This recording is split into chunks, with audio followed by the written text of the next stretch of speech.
when you speak of Notre Dame and Brian Kelly and Freeman, the one thing you mentioned is just the different standards.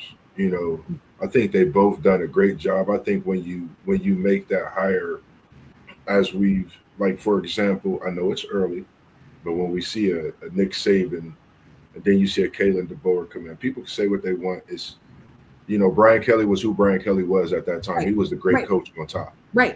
That's who you know. And now bringing Freeman in and seeing what Freeman is doing, he's elevating this program.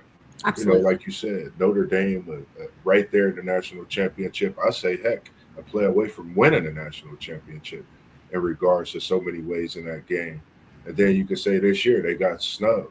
And as we see the playoff, if we would have had Notre Dame in this playoff, I think we'd be looking at a whole total different Final Four. I think Jeremiah Love, what he brought to the college football world, I think was unexpected to some for Notre Dame. They was waiting for him to do what he Mhm. do because they knew what they had in Jeremiah Love, and that's why he does his thing with his heart.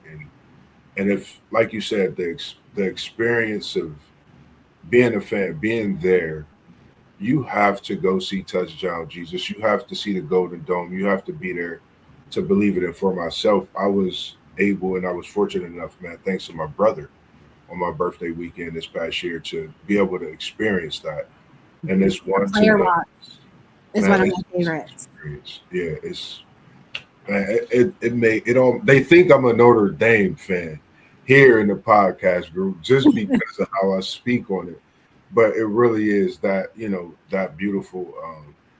I would definitely say, man, if you're a kid out there looking for a college to go to, man, you definitely have to take that visit if they offer you that visit.